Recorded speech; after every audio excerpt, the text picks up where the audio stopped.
Gitta Kutyniok from the Technical University of Berlin, and her title is right there. Yeah, thank you very much for the introduction, Akram. I would also like to thank the organizers for inviting me.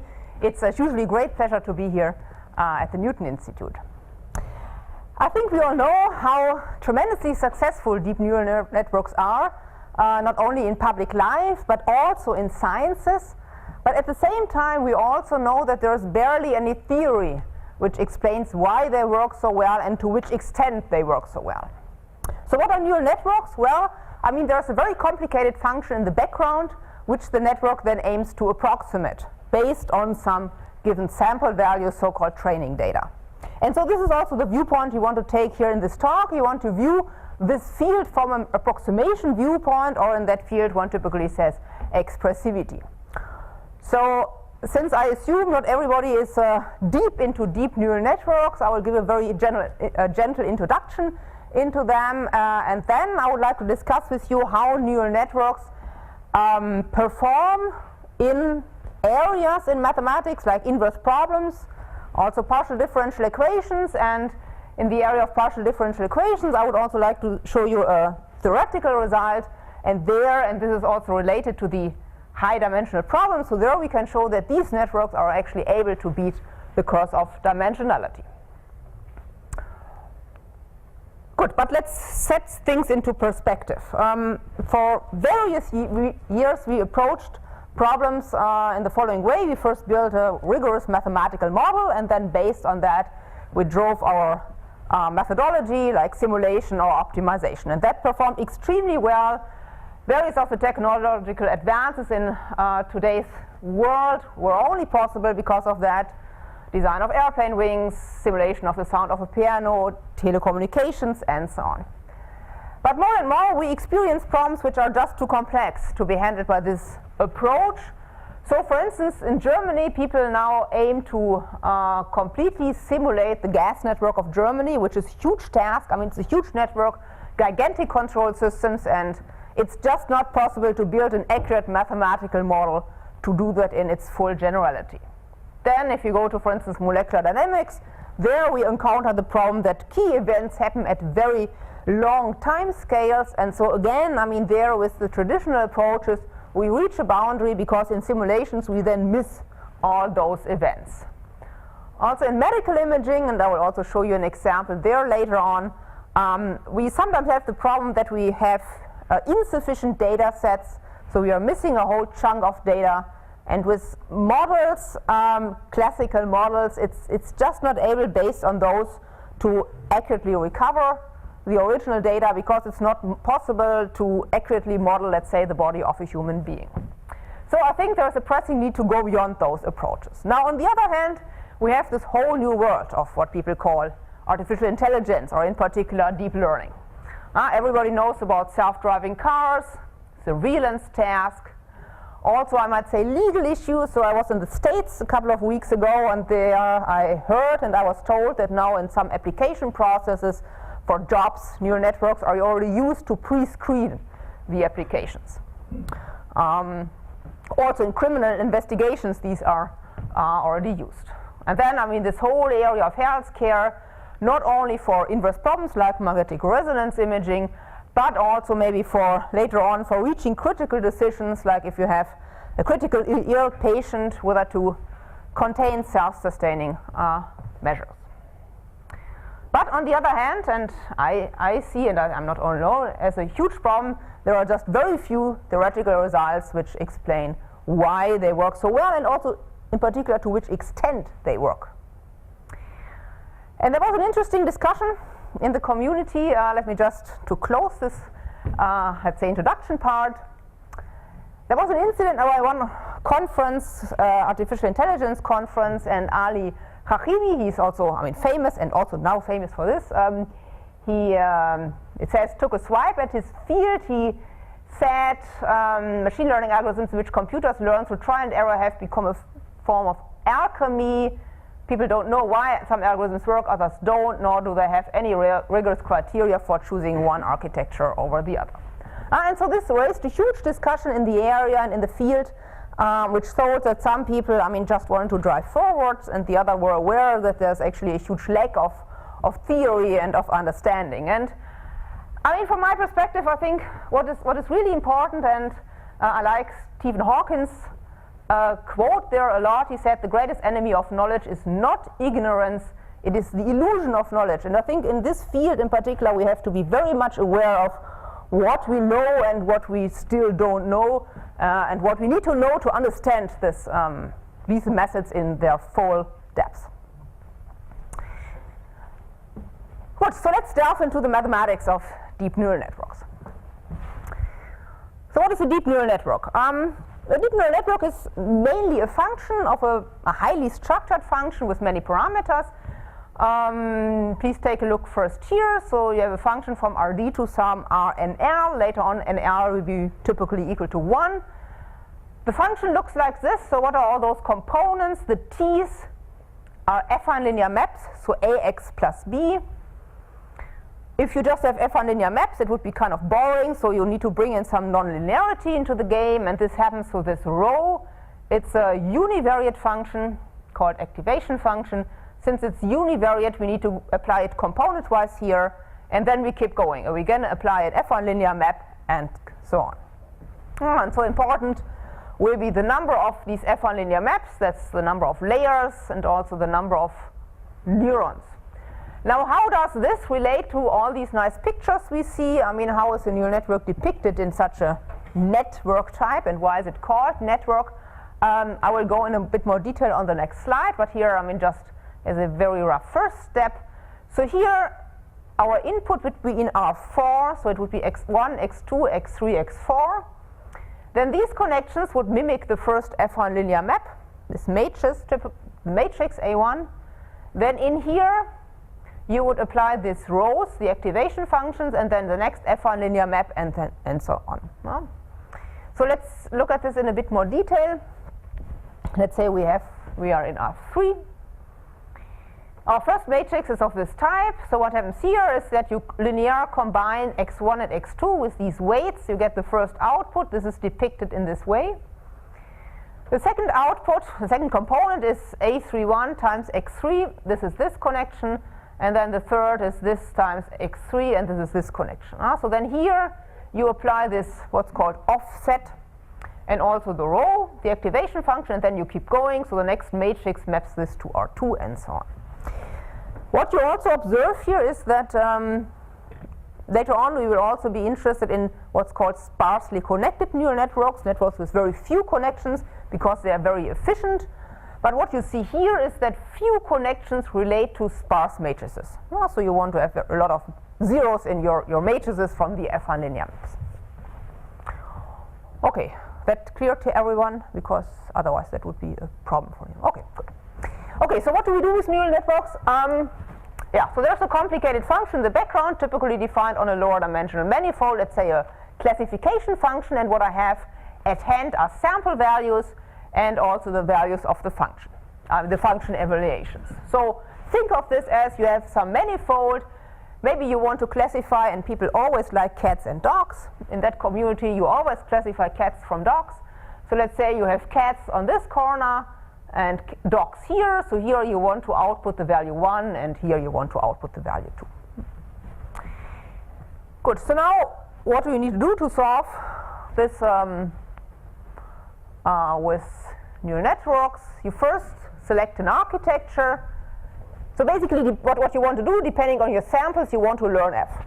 Okay, so you need to set up your network, and now you have to decide a lot of things for which you also don't have theory. So you need to decide how many layers do I take, how many neurons in each layer, which activation function, maybe some I would like to have a special architecture and not a fully connected one, so not all connections, so I need to set some of these entries equal to 0 already beforehand, and so on. And there are a lot of different types of networks, also units, which are used for inverse problems, and so on. But also there's, let's say, no theory which tells you for this class of problems these networks are, in some sense, optimal.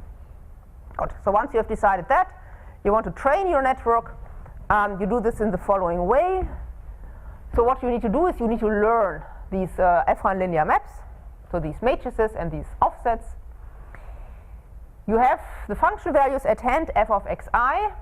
You would like that the evaluations of your network in these xi's are close to this. And for measuring the distance, you take a so-called loss function. So this could be the square loss, it could be something else. And then if you have an optimization problem, you know that typically you also would like to regularize. For instance, you are interested in having a network with very few connections, so then you would like to ensure that you have a lot of zeros here. So you might want to put the L1 norm on this, something like this. Okay, so you set up this problem. You minimize overall these matrices and BLs.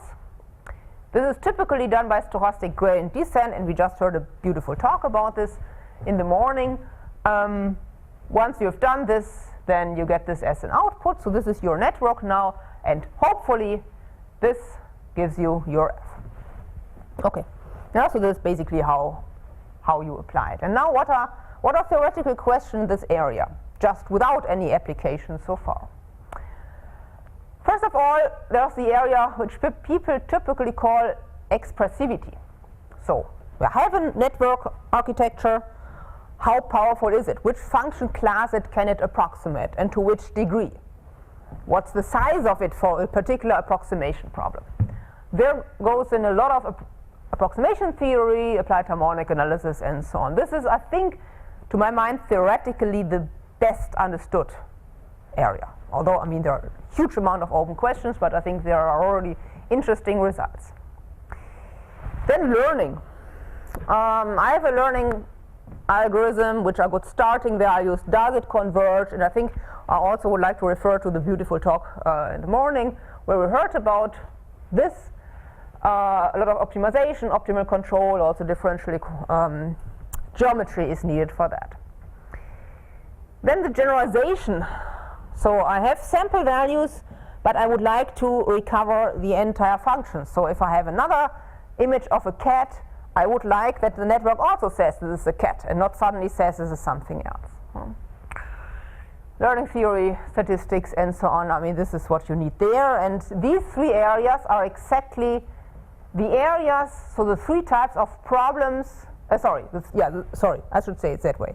So if you have a statistical learning problem, there are three types of errors, and these are exactly these three types of errors, which contribute to the overall error. There's the error of the approximation error, there's the error of the learning algorithm, and then there's the error of the sampling error. That's the generalization. And then there's another area which I also quite excited about right now, explainability. You have a neural network, and now you would like to know, I have a decision, which input features contribute to the decision. So let's say someone of you is applying for a job, and you get a rejection, which was done by a neural network. You might want to know why. And so then here, this area aims for giving an explanation or extracting an explanation out of a neural network, maybe which is in the end indistinguishable from a human explanation. Okay. Maybe in the future. Okay, so so we also work in that area, but this talk will focus mostly on this viewpoint, on the approximation viewpoint. Good, so then I said neural networks have a lot of impact on different areas in mathematics, like inverse problems, partial differential equations, and so let's take a look at this now. Yeah, so these problems which I said here are independent. These are just neural network problems to understand this methodology. So now we look at how it works for different problem areas in mathematics. And I think inverse problems were the first to embrace this new method, and this area was kind of flooded with results on neural networks. Nowadays, conferences in this area, maybe 80% of the talks already deal with machine learning methods. Yeah, I mean, this is just a very tiny selection of all these papers which are out there. The PDE community, they have a lot of rigorous physical models, so they didn't see that need immediately to also embrace these methods. But I mean, there are interesting results, and So now it's in a way starting for these methods to also get in that area. So I would like to later on talk about this part in more detail. And also the area of modeling. So now people aim to maybe replace the modeling part by just using a neural network. So for instance, you have an image and you apply a diffusion equation. Ideally, you want that maybe you have some of these images, that then the network outputs you the diffusion equation, which generated this sequence of images. Now, we are far from this, but I mean, there are some first attempts, and this is the direction the field is going. Good. So this will be later on our goal, but I mean, to also give you a bit of intuition and insight into what applications, how effective neural networks are actually for applications. I would like to show you just very briefly some numerical results we got in that area, because I think it also shows something interesting. It shows, I mean, to already take this now, that the best is not just to use a neural network. The best you can do is to combine model-based methods like the physical model with a neural network in a very nice way. Good. So let me just very briefly, before we then come to parametric PDEs, talk about this. So the problem I would like to just very briefly show you is this limited angle computed tomography problem. Everybody is young in this room, so you might not have been to a hospital where you were lying in a CT, but if you were there, you know it takes a lot of time, and what it actually does is it computes line integrals through the body, and then it rotates. So that's the Radon transform. So that's very classical. It's not such a huge problem to invert the Radon transform, so from this so-called sinogram to get this image back. The real problem occurs if we not have the whole data available. And so this happens, for instance, in electron tomography, where you have the device, you have the probe sitting here. So if you turn this device, at some point the rays cannot get through. So therefore, you just have a very limited area where you can acquire your measurements. And so this causes to a lot of blur in the reconstruction. And so what we did there was the following. It is known, so this is an old result from '93, that you can precisely say if an angle is, let's say, if you just acquire data in a certain angle, you know which singularities you can recover and which direction they have. So this is the wavefront set, so the points of the singularities and their direction. So this is actually intuitively kind of clear. If you, for instance, sample in this direction, then certainly this part will be smeared out, but here you might be able then to recover the singularities and also in which direction they are. Okay, so you can formulate this by saying in this singularity together with direction, the wavefront set, you are actually missing a certain part, and this is what you need to do. So intuitively what we will do then is, for this missing part we use a neural network because that's just too large to be able to do by classical methods, and for the other we do sparse regularization. So what we also use for this is a system of shearlets which actually characterize exactly the wavefront set. So I'm not sure if everybody is familiar with shearlets. So should I just say a few words about this? Yeah. So this is a particular representation system. Oh, that's actually interesting. I cannot click. Okay, yeah. So that's a particular representation system. If you know about wavelets, it's a system which then also allows, let's say, anisotropy. So you have now a scaling matrix which looks like this.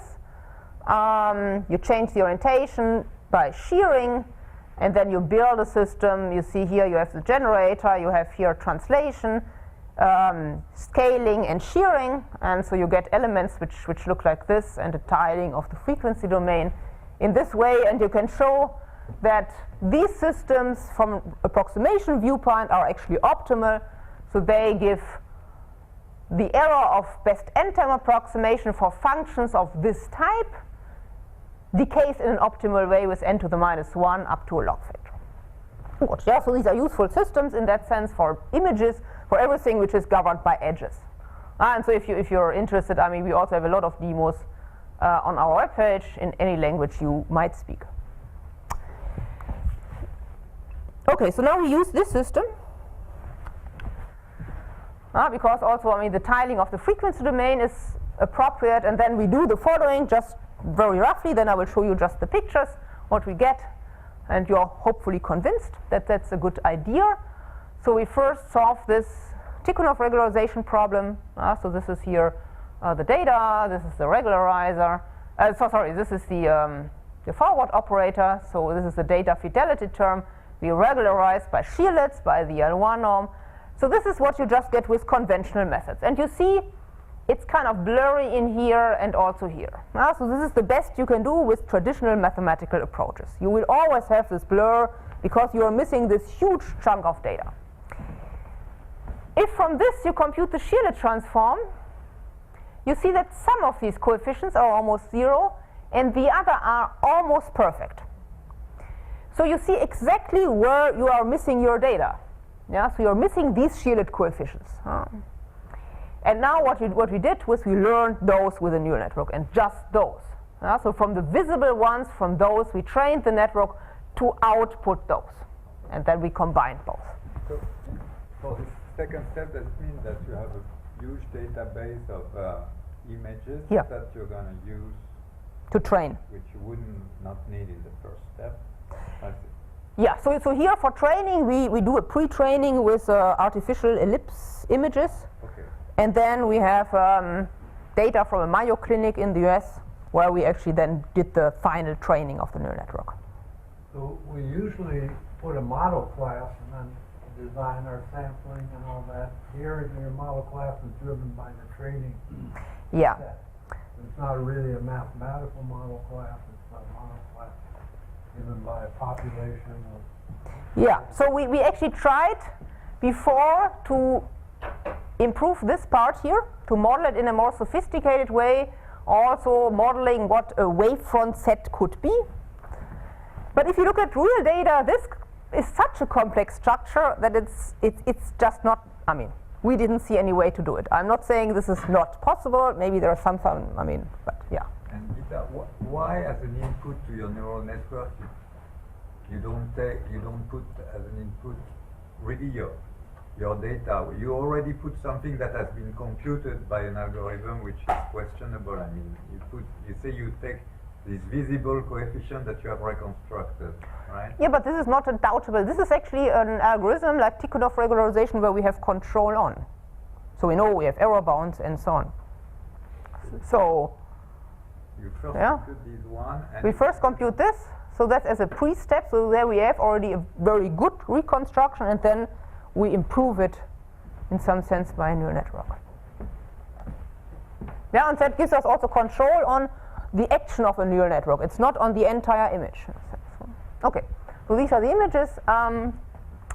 That's the original image. That's filtered back projection, a kind of crude reconstruction. That's this sparse regularization, which we also use as a first step. So you see the blurring here.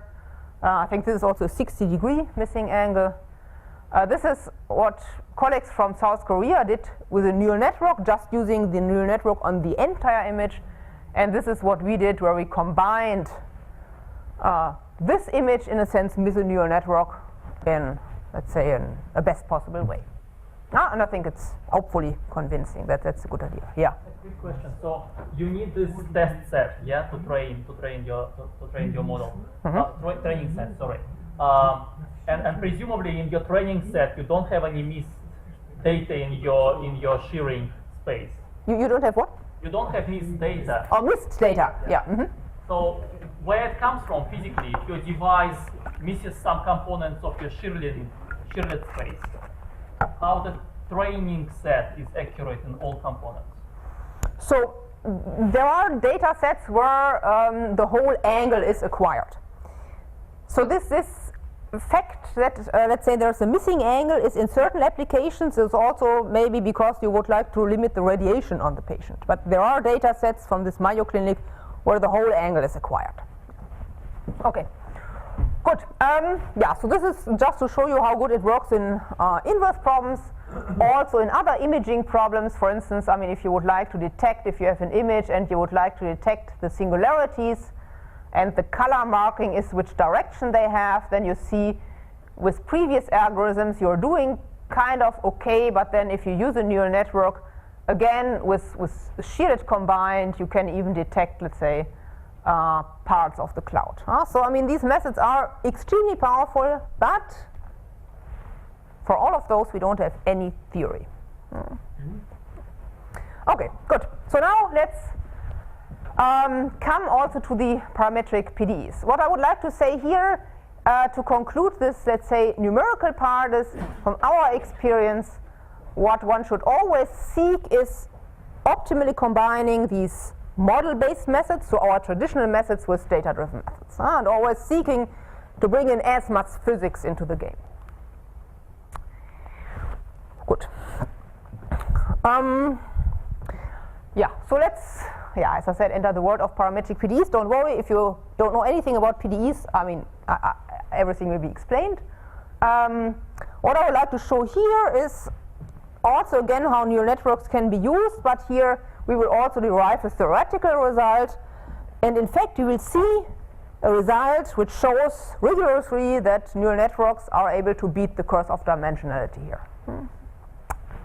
Good. And for showing this, certainly we need a problem setting where we have some underlying low-dimensional structure, which the neural network is then able to detect. Yeah, so what are parametric PDEs? It's a whole world. Parameter-dependent families arise anywhere, basically. We have a lot of complex design problems, inverse problems, and so on, where those appear. So a parameter-dependent family of PDEs, you have a PDE where you have certain, let's say, maybe design parameters or other parameters which you would like to maybe even tune. And of interest is always this so-called parametric map. So this L is a differential operator. This is the right-hand side. So this is your partial differential equation. The Y is a parameter. So that's a parameter-dependent partial differential equation. The U, Y is the solution. And people are interested in, given a set of parameters, let's say design parameters, I would like to compute the solution. So it's a very general problem. So for the expert in that area, the others can maybe just rest in the next slide. I mean, in our problem, we will have a lot of, let's say, conditions. So if this is my variation form, so I take inner products with a Hilbert space, then I have a parameter set which is in Rp. So P is large, that's the high dimensionality. So I have parameters in a very high dimensional space. I take a compact set, and then this By and Fy need to satisfy certain conditions. The Uy is the solution, and what is of tremendous interest is this object. So now, let's say for each parameter I would like to compute the solution. And the solution varies a lot. This is a huge problem. So what makes this problem later on accessible is that the solution manifold behaves nicely. So the solution manifold is all solutions if I run my Y through my parameter space. Now, all solutions I can imagine. Good. So what makes this problem hard? Well, first of all, the P is typically very high dimensional. So already computing one of these solutions might be very cumbersome. But even worse, usually I need to do it multiple times. So for instance, if I do design optimization, I have a set of parameters, I compute the solution, I change the set of parameters slightly, I compute again the solution, and so on. Well, so that creates the problem, so the computational cost is often much, much too high. And one way to approach this is, people do this by reduced order methods like reduced basis method. And what is the key for these methods to be able to perform in such a way that computation is feasible is that these solutions lie on a lower dimensional manifold. So basically I need to navigate on a lower dimensional manifold. For each parameter set, for each new parameter, I have a solution and I navigate on that. Okay, so now how do people solve this? We first need to just briefly understand how this works, and then we can understand what neural networks actually can achieve.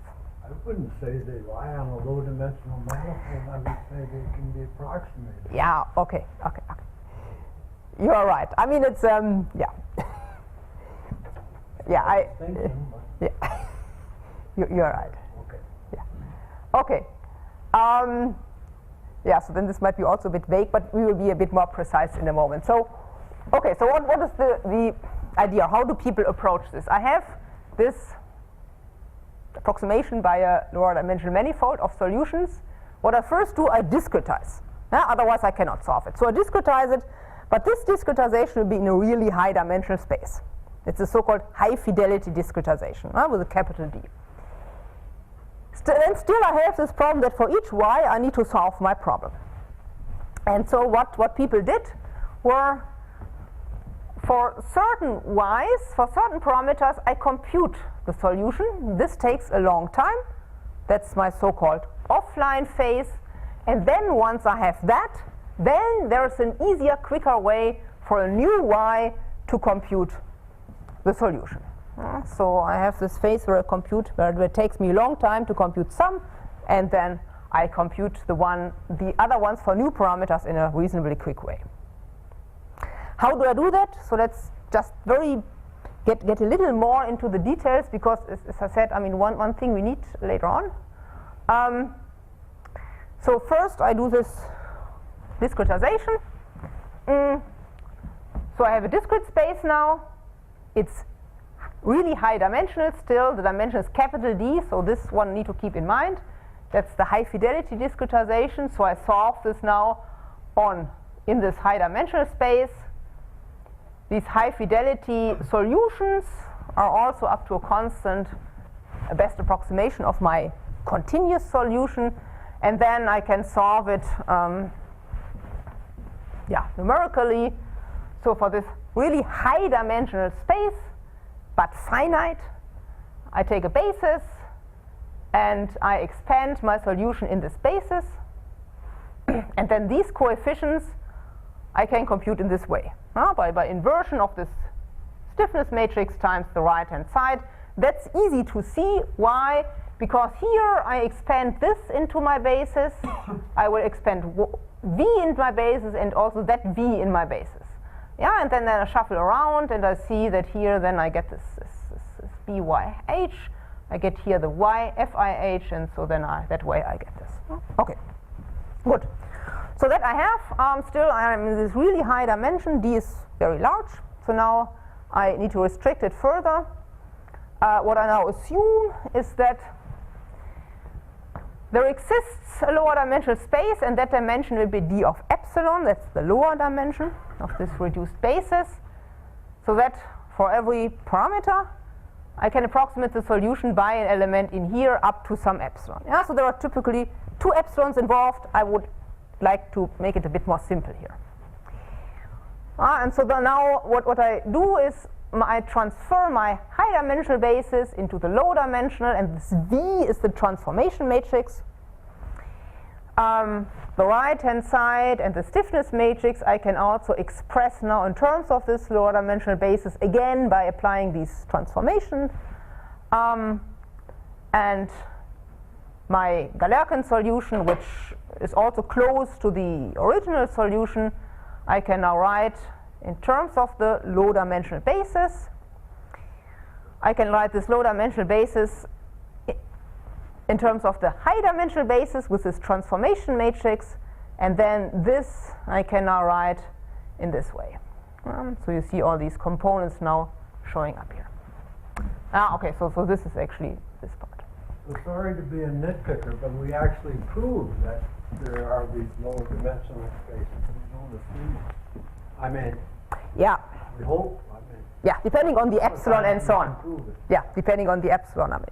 Yeah, so I skipped a bit. There are also the second epsilon from the high fidelity discretization involved, so I made it a bit more. For us later on, what will be important will be this expression, but I will point that out again. Okay. Okay, so now deep neural networks enter this area, and this you already saw. Yeah, so that's the slide where I explained neural networks. Now, what we want to do, and I said we would like to show that these networks beat the curse of dimensionality. So we need to understand what the size of a neural network is. Or the complexity of a neural network. There are various ways to measure the complexity of a neural network. We view it here in terms of, let's say, efficiency. So we measure the size of a neural network by the number of connections. And so the size is the number of weights, which is this. So this is the number of non-zero entries of these matrices and the number of non-zero entries of these Bs. So this is in some sense the complexity in terms of storage. Because if I store the network, this I need to do. One can also, this is another measure in terms of the number of neurons, and there are others. I don't want to claim this is the best. This is what we took. And now in this area of expressivity, there are already a lot of results concerning approximation. How do I approximate certain function classes with neural networks? And we very just briefly reviewed, and then we come back to these PDEs, because I think that might be also interesting to some of you. There's a famous result, the universal approximation theorem. Also Alan Pincus has one version of this, which says a continuous function on a compact domain, rows, certain properties. Then for any epsilon, I find these parameters so that this and this corresponds to a neural network which looks like this with one hidden layer. This approximates f up to that epsilon. So this shows that these shallow networks seem to do everything. And people were very excited about 20 years ago, also about neural networks. These are not new, but now why did they come up again? Well, they came up again because now I can train these deep neural networks and I can have these huge data sets. So these shallow neural networks are not the answer. And also, here, the complexity can be arbitrarily large. It doesn't say anything about the connections. There are other results. There's a huge literature. For instance, Jarotsky has very interesting work. He showed, and this will be important also later on, there's one of these activation functions which is famous. It's the ReLU. It is this activation function, and that's what people always use. Because for training, this is very advantageous. You see, this result is already a bit better. He has it in terms of the complexity, which we defined. But if you look closely, you see that here the curse of dimensionality actually shows up. And also this result is in a way not optimal, so there's no lower bound for that. You can also wonder which function classes are the best. Nobody knows. We actually have first results in, let's say, in a theory to define approximation places for neural networks. This is one attempt to explain which networks are, which places are optimal, but again, there's a whole world open. Concerning optimality, there are results already which show optimality for certain approximation rates. So for instance, we show that the complexity can be lower bounded, and then show that for certain situations this lower bound can be actually attained.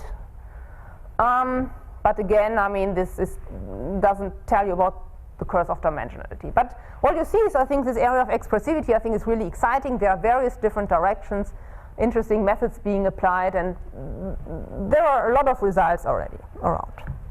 But again, one thing we also still seek is a result which fully explains why deep networks are important. Good. So now let's get back to PDEs. So people use neural networks already for PDEs. Since some time, 98. But what they did usually is they approximate the solution by a neural network.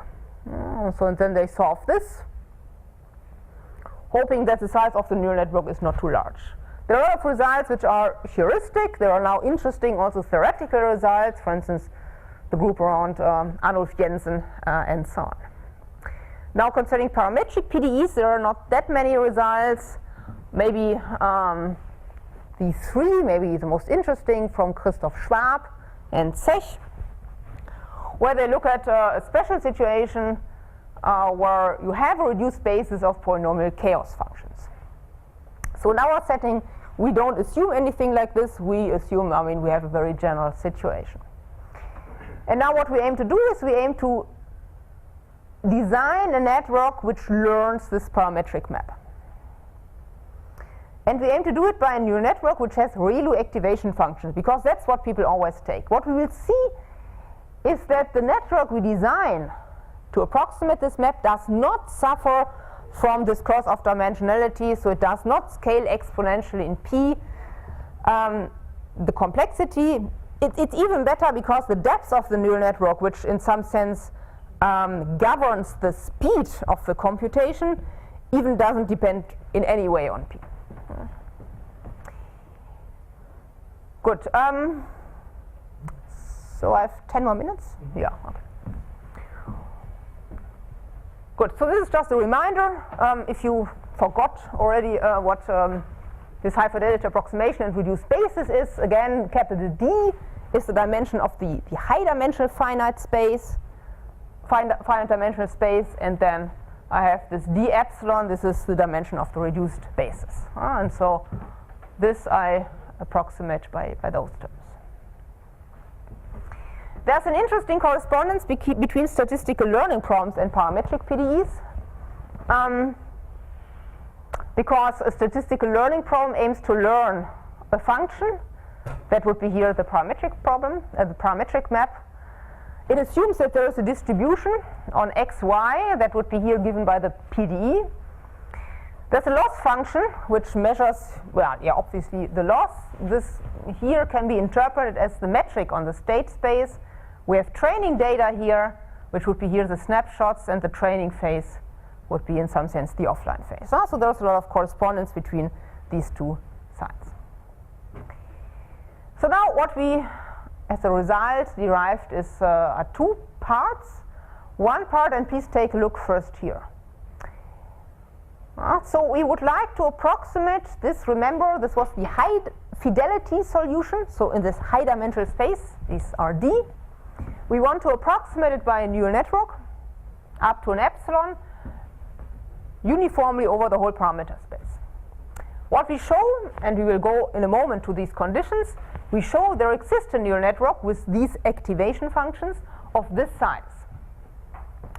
And what you observe here is that it only depends polynomially on P. The D only appears linearly, and then the d little d of epsilon cubically. Now, what condition do we need? The first condition is just the usual reduced basis condition. There's nothing to assume. And we also assume that these so-called objects related to the forward operator, that they behave nicely, so that these I can approximate by neural networks with a size which I can control. This is just the forward operator, but the result says something about the, let's say in some sense, the backward operator, and says I can construct a neural network which now gives me my solution back, and I can control the size. Yeah, and so the advantage is once I have this network, I can compute that extremely fast, and also this network doesn't suffer from the curse of dimensionality. And in fact, if I assume I have the reduced basis, I can write this network explicitly down. I don't even need to train it. If I don't have that, then I would need to train it, but the proof also gives some indications on how to set up the architecture. We can also do the same for the continuous solution. So there we assume now that the elements of the reduced basis are approximable by neural networks of a particular size. But also this, for many examples we can actually show that these hypotheses hold.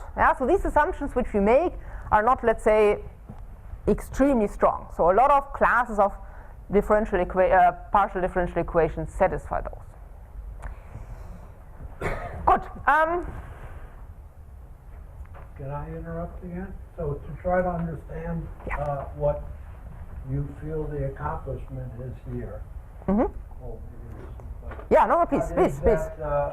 that rather than having a reduced basis and then when given a parameter query solving the PDE with respect to the reduced basis, which is something we do, you find once and for all the mapping from Y to UY. Yeah. Through learning. Yeah, exactly. So Plug in Y into the neural net and it outputs UI. yeah, so here, I mean, one would need to compute this each time for each Y, but yeah, we have then one neural network where we have Y as an input which outputs the solution immediately. Certainly, I should be honest, I mean, there's one thing which one need to also think about. One needs to also train this neural network. And so the question is, I mean, how much training data do I need? So this, I mean, we are still working on, but right now, I mean, what we can prove is that, I mean, as you said, this parametric map, this doesn't suffer from this curse of dimensionality. Once we have it, I mean, we can just basically in milliseconds compute the solutions of the PDE. I also would object to the terminology curse of dimensionality. You know, if the solution manifold has a certain property, then it isn't suffering the curse of dimensionality. We know that we can control the number of parameters that we need to do the approximation. So it's really the problem that doesn't suffer the curse. Yeah. And you're just finding one method that, among many that possible, that also doesn't suffer the curse when implemented. Is that correct or not? And so in your theorem, in your assumption, this is all you assume? Do you assume that this phi comes from a linear PDE with a variational formulation? I mean, are you going to use all this? Yeah. So what we assume, and this was on the first slide, is it comes. It came before. From that, and so what we assume, and I think the key assumption is this, that let's say this stiffness matrix and this right-hand side can be approximated. So the forward operator, in some sense, is well behaved in that sense. Yeah, and so then the neural network, has this complexity in terms of the complexity we have. But I mean, the setting is very general, so we don't assume like for instance, Christoph Schwab did that I have polynomial chaos functions for the reduced basis. So this happens. This doesn't contain any of those. For this, and for computing the continuous solution, we just need that these solutions or the elements of the reduced basis are also approximable by a neural network of this size. But again, I mean, this is also not a strong assumption. Okay. So from our side, I mean, this is, I think, a theoretical underpinning for, and other people have used this in numerical simulations and numerical experiments. Why neural networks are that successful? We show that it only depends, let's say, polynomially on the size of P, and also on the other dimensions it behaves in a nice way. And we also show that if you have a sufficient depth, then these neural networks will be sufficient for it. Certainly there are a lot of open questions. What is, for instance, what are general structural components in a way to get this, let's say, sensing of the neural networks, this underlying low-dimensional structure? Are deep neural networks indeed necessary? So there are a lot of open problems. Concerning the proof, since the time is almost up, let me just say what the proof does, and this is true for actually almost all of these expressivity results. We explicitly construct neural networks which, in this case, approximate this map. So usually, I mean, the neural networks, so usually in expressivity, you build neural networks which do this approximation task by hand. So here we approximate this, and this goes in several steps. We first approximate scalar multiplications. There we build on work by Jarodsky. He did it in a very smart way. Then, based on that, we design networks which multiply matrices, which invert matrices, and which also compute then the discrete parametric map. Then you bring in the conditions, and in the end you get these two results. Okay, so this goes in several steps. It's extremely technical. But in the end, the key idea is to build by hand neural networks which have a controlled size and which approximates this, these matrices. Okay, good. So let's come to the conclusions. To my mind, if you look in the literature, you see neural networks show impressive performance for a lot of problems which are typically in, let's say, mathematical areas like inverse problems, PDEs. But, I mean, the theory is almost completely missing. What we talked about was that there are these 4 areas where people drive the theory: expressivity, learning, generalization, and explainability. We then looked at parametric maps, parametric PDEs, discussed a bit the theory, but then what we showed is we can derive upper bounds on the complexity of these networks to approximate parametric maps. They behave nicely on all the dimensions which are involved, and we can explicitly construct those. So once you have, if you have the reduced basis, you can write the network down. If you don't have it, I mean, you have some knowledge about the architecture, and then certainly you need to train it. Good, so I think my time is up, and with this I would like to conclude. Thank you very much.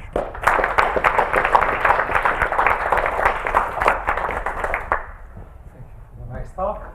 Yes. Question. So, in the very last, in the scheme of proof that you sketched very briefly, so there is this BRBY minus 1. So, are you assuming? So maybe the next slide. So, are you assuming that BRBY depends in an affine manner on the y on the component of y, and then you invert something that depends on an. You need some at least some. So that boils down to how the variational how the bilinear form associated to the PD. What is its dependence in the coefficient? We have it's uniformly log continuous. normal. We have all kind of possible models. It's uniformly continuous, and so let me show you. Or analytic. No, it doesn't need to be. So these are the conditions. So it's uniformly continuous, symmetric, and. No, but what I mean is the dependence of this form on y. How for example, y is a but this parameter. is in some sense encoded in the conditions we have in the results. So. She assumes there's a reduced model already. That's the job. So for all y, you can approximate by so this is uniform over y. So this is the only thing you need. Well, to approximate this map. Okay, you're going to approximate this inverse map. Okay, maybe I'm missing something. Is there not also an issue about stability of these the entries in the matrix, the parameters? Don't you have to bound them in some way? So the y is compact. No. The neural network, you have parameters. The coefficients in the matrix. You mean the size of those? Yeah. I mean, in the proof, at some point you have to bound them, but I mean, in the end, I mean, so there's no bound on those. Sure. I mean, you could ask. I mean, can you actually bound them? This is what you ask, or? Well, I think it's an issue because numerically you input a y, and if these aren't bounded, then there's an explosion, and what you output is subject to the accuracy that you inputted the y. In any case, if you want the manifold that you end up with, you have the solution manifold. You're approximating it by another manifold, which is the output of the neural network with the parameters you have found. There's 2 manifolds. I have to be careful. You're measuring one distance. You're saying that any guy on this manifold, there's a guy on the other manifold that's close to it. Yes. But the other manifold could be flying up and down and all around. You see, like I have a curve. That's my solution manifold. And I have the approximating manifold, which is another curve, but it's going up and down and up and down. And it's true that every guy on my solution manifold, I can find a guy on the other manifold. And how do I know stability that I'm not subjected to this high oscillation and high? Yeah, I mean, okay, so there I will need to check in detail, but I think the weights are, I think that being able to approximate and the actual scheme that you write down doing the approximation. So maybe it's okay. yeah. Anyway, I mean- maybe we leave Talk this about that afterwards. for Yeah. afterwards, and perhaps we are 3:15 and there are poster session. So, but any questions, of course, you are welcome to ask, and this is also all the time. I would like to thank you again for